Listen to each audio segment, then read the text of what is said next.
नमस्कार साथियों, स्वागत है आपका एनसीईआरटी क्लासेस के ऑनलाइन प्लेटफॉर्म पर। साथियों, हम लोग इंग्लिश पेडागॉजी के प्रतिदिन आपको वीडियो प्रोवाइड करते हैं।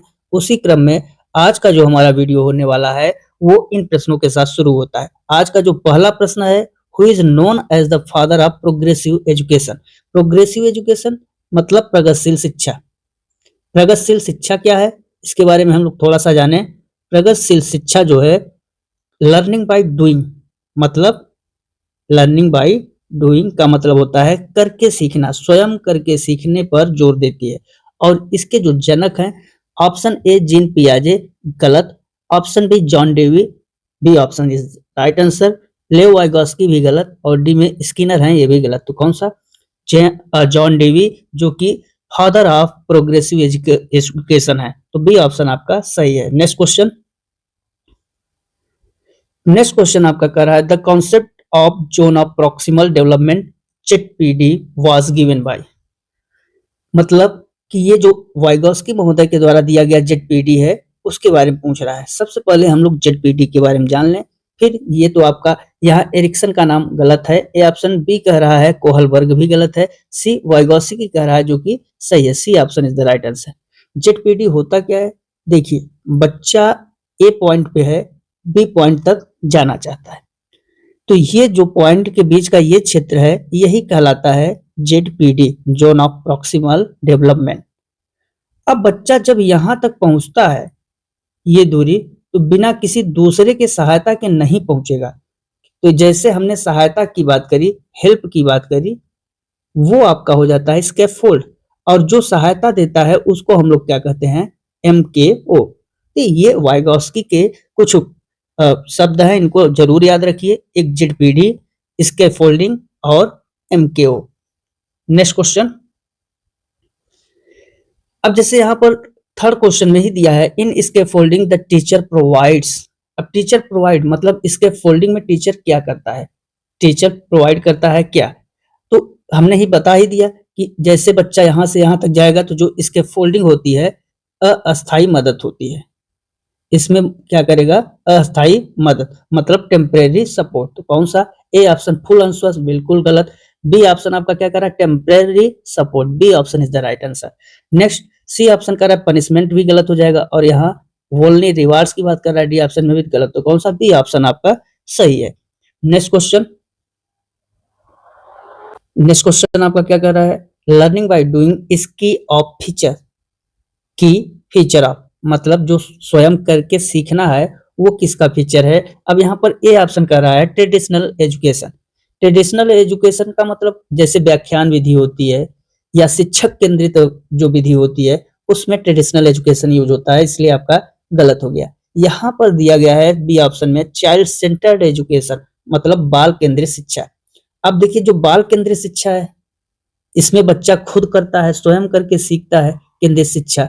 तो आपका कौन सा? B option is the right answer. यहाँ पैसिव लर्निंग मतलब निष्क्रिय सीखना, और यहाँ रोट मेमोराइजेशन। रोट मेमोराइजेशन का मतलब क्या हुआ कि आप, रोट मेमोराइजेशन का मतलब होता है कि रटना, तो ये भी आपका गलत हो जाएगा, और निष्क्रिय लर्निंग भी आपका गलत हो जाएगा। तो कौन सा? B option is the right answer. Next question, how many stages are there in पियाजे थ्योरी ऑफ कॉग्निटिव डेवलपमेंट। मतलब पियाजे की जो कॉग्निटिव डेवलपमेंट थ्योरी है वो उसमें कितने स्टेज हैं उनके बारे में बताना है। कितने स्टेज हैं टोटल? पियाजे के अनुसार 4 स्टेज हैं। कौन कौन से? सेंसरी मोटर एक को हम लोग कहते हैं, दूसरे क्या कहते हैं? सेंसरी मोटर के बाद प्री ऑपरेशनल, फिर देखिए सेंसरी मोटर मतलब 0 से 2 वर्ष, उसके बाद प्री ऑपरेशनल 2 से 7, फिर हम लोग क्या कहते हैं? कंक्रीट ऑपरेशनल 7 से 11, फिर हम लोग फॉर्मल ऑपरेशनल मतलब 11 वर्ष से ऊपर। तो टोटल 4 स्टेज हैं। तो कौन सा?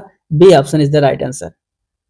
हिंदी में इसको हम लोग कहते हैं संवेदीगामक, दूसरे को कहते हैं पूर्व संक्रियात्मक,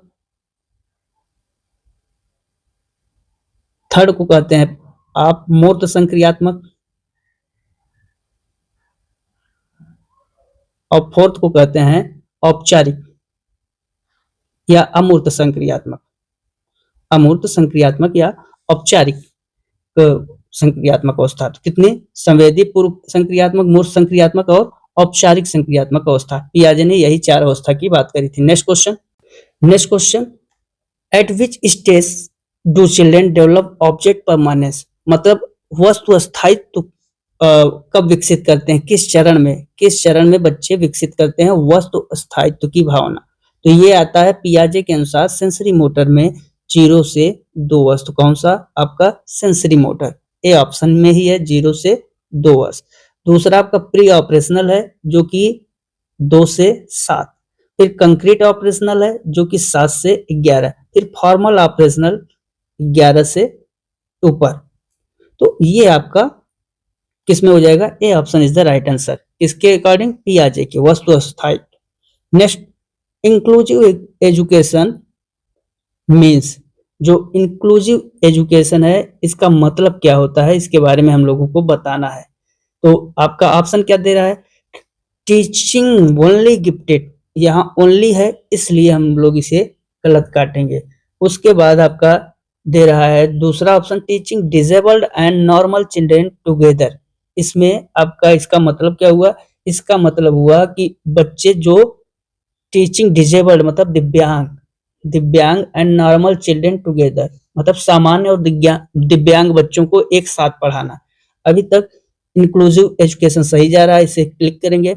सेपरेट स्कूल फॉर गर्ल्स, मतलब केवल लड़कियों के लिए, इसलिए ये गलत है। होम स्कूलिंग मतलब घर पर पढ़ाई। तो कौन सा? एक ऑप्शन आपका बी ऑप्शन बचा, B option is the right answer. Teaching disable मतलब दिव्यांग और नॉर्मल चिल्ड्रेन जो सामान्य बच्चे हैं एक साथ पढ़ाई करें, वही होता है इंक्लूसिव एजुकेशन। इंक्लूसिव एजुकेशन को हम लोग समावेशी शिक्षा कहते हैं और समावेशी का कोड ही है क्या? सभी एक साथ, सभी एक साथ। यही कोड याद रखिए इंक्लूसिव एजुकेशन में, आपको हमेशा उत्तर सही करके आएंगे। Next question, who propose the multiple intelligence theory, मतलब मल्टीपल इंटेलिजेंस थ्योरी किसने दिया था? ऑप्शन आपका क्या है?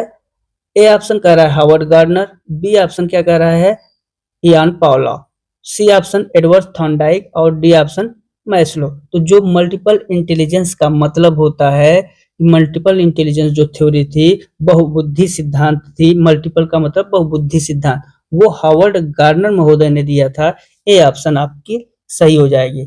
हावर्ड गार्डनर ने क्या कहा था कि बुद्धि जो है एक प्रकार की नहीं होती, इसमें 8 या 9 अलग अलग प्रकार के बुद्धि होती है। तो ये गार्डनर का था, इसलिए उसको मल्टीपल इंटेलिजेंस थ्योरी कह दिया गया। Next question, Bloom's taxonomy is related to, जो ब्लूम का टेक्सोनॉमी है वो किससे रिलेट कर रहा है, इसके बारे में आपको बताना है किससे संबंधित है। फिजिकल ग्रोथ से? बिल्कुल नहीं। एजुकेशनल ऑब्जेक्टिव से, सोशल बिहेवियर से और आपका लैंग्वेज डेवलपमेंट से। देखिए जो ब्लूम टेक्सोनॉमी थी वो एजुकेशनल ऑब्जेक्टिव थी, मतलब शैक्षिक उद्देश्य से रिलेटेड थी, इसलिए बी ऑप्शन आपका सही हो जाएगा। ब्लूम ने क्या किया था? सीखने के 3 डोमेन बनाए थे, 3 स्तर। अब उन्हें 3 डोमेन में बांटा, किसमें? संज्ञानात्मक, भावात्मक और मनोप्रेरणा। तो संज्ञानात्मक में उन्होंने क्या रखा था? संज्ञानात्मक में रख और भावात्मक,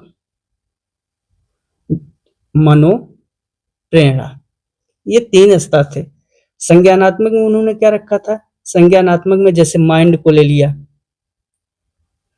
उसके बाद भावात्मक में, भावात्मक का मतलब आपका, क्योंकि भाव कहाँ से आता है? हर्ट से, तो हर्ट हो गया। अब मनोप्रेरणा मतलब रुचि से संबंधित, वो आपकी पूरी बॉडी को लेके किए। तो कौन सा? एजुकेशनल ऑब्जेक्टिव, मतलब B option is the right answer. Next question आपका कह रहा है dyslexia is a learning disability related to. Dyslexia is a learning disability related to, मतलब जो डिसलेक्सिया है यह किस प्रकार के सीखने की अक्षमता है। तो जब डिसलेक्सिया की बात करेगा तो ये रीडिंग से संबंधित है। इससे रीडिंग से, तो आपका कैलकुलेशन में मैथ आ जाएगा, reading, B option is the right answer. आपका बी ऑप्शन सही हो गया। ड्राइंग एंड हेयरिंग दोनों गलत है। नेक्स्ट क्वेश्चन, नेक्स्ट है which method is more effective for small children, मतलब छोटे बच्चों में कौन सी विधि सबसे अधिक प्रभावी होगी। अब इसमें दे रहा है लेक्चर मेथड, व्याख्यान विधि जो लेक्चर मेथड होता है, ये हाई क्लास के बच्चे जो बीए बीएससी कॉलेज वर्क के बच्चे होते हैं उनके लिए होता है। Play way method B option, मतलब खेल के द्वारा सीखना या खेल के माध्यम से सीखना सही है। रिसर्च मेथड भी नहीं होता, छोटे सेमिनार मेथड भी नहीं, तो कौन, B option is the right answer, play way method. इसमें बच्चा क्या करता है, छोटे छोटे खिलौनों के साथ खेल के सीखता है और अपने मानसिक और शारीरिक विकास में आगे बढ़ता है। Next question, formative assessment is done, मतलब रचनात्मक मूल्यांकन कब होता है उसके बारे में बात कर रहा है। ए ऑप्शन क्या कर रहा है, at the end of the season, सत्र के अंत में, गलत है। फॉर्मेटिव असेसमेंट पढ़ाई के दौरान होता रहता है, कौन सा, during the teaching learning process, बिल्कुल B option is the right answer. C option only है इसलिए गलत हो गया, और बाई एक्सटर्नल एग्जामिनर्स भी आपका गलत है, कौन, B option is the right answer. Next question आपका, in theory Kohlberg, in Kohlberg's theory good boy nice girl, अच्छा लड़का और अच्छा लड़की, जो ओरिएंटेशन है कम्स अंडर, ये कब आता है इसके बारे में बताना है, good boy and nice girl के बारे में। अब इसमें ए ऑप्शन क्या कह रहा है, प्री कन्वेंशनल लेवल, जो कि आपका क्या है, गलत है। ये आता है गुड बॉय और गुड गर्ल का कन्वेंशनल लेवल पे, तो कौन सा, B option is the right answer. अब इसमें पोस्ट कन्वेंशनल लेवल भी गलत और सेंसरी मोटर लेवल भी गलत, तो कौन सा, बी ऑप्शन आपका सही है। इसमें क्या करता है, कन्वेंशनल लेवल को हम लोग हिंदी में क्या कहते हैं, परंपरागत स्तर। इसमें क्या होता है कि जो बच्चा अच्छा लड़का या अच्छा लड़की वाली भावना होती है, बच्चा समाज के नियमों के अनुसार चलना चाहता है, जिससे कि वो समाज के दायरे में अच्छा दिख सके, अच्छा दिखने के लिए सारे नियम और कानून को वो पालन करता है, तो कौन सा, कन्वेंशनल लेवल हो जाएगा आपका परंपरागत स्तर। नेक्स्ट क्वेश्चन आपका है, what does IQ stand for, मतलब इसका मतलब हुआ कि आईक्यू का अर्थ क्या है, तो हम लोग क्या कहते हैं, internal quality, A option internal quality है। बी ऑप्शन आपका क्या है, इंटेलिजेंट क्वोशिएंट, मतलब कि इंटेलिजेंट क्वोशिएंट है, उसके बाद दे रहा है इंटेलेक्चुअल क्वांटिटी, फिर इंटरेस्ट क्वोशिएंट, तो इसमें क्या होता है, बी ऑप्शन आपका सही है, B option is the right answer. IQ का मतलब होता है इंटेलिजेंस क्वोशिएंट, कौन सा, बी आपका सही है। Next question, trial and error theory of learning was given by, मतलब जो ट्रायल और एरर का सिद्धांत है किसने दिया, इसका जो आपका ऑप्शन है, कोहलर, बिल्कुल नहीं, थॉर्नडाइक, बिल्कुल, B option is the right answer. पियाजे एंड वाइगोस्की भी गलत हो जाएगा, तो कौन सा आपका, trial and error theory learning was given Thorndike, B option is the right answer. ठीक है, अब इसको हम लोग हिंदी में क्या कहते हैं, error theory, trial and error theory का मतलब क्या होगा, प्रयास एवं त्रुटि सिद्धांत, और ये जानते हैं थॉर्नडाइक का ही है। तो साथियों, ये प्रश्न आपको आने बहुत जरूरी हैं, क्यों, क्योंकि इनके बिना आप बड़े बड़े पेडागोजी के जो प्रश्न हैं उनको आप नहीं हल कर पाएंगे, इसलिए इन प्रश्नों को अपने से विश्लेषण करिए और स्कोर को बताइए कि अभी तक आपको कितना स्कोर इसमें प्राप्त हुआ। तो ऐसे ही और वीडियो के लिए चैनल को सब्सक्राइब जरूर कर लीजिए। तो मित्रों, आज बस इतना ही, मिलते हैं अगले वीडियो में, तब तक के लिए नमस्कार, जय हिंद, जय भारत, वंदे मातरम।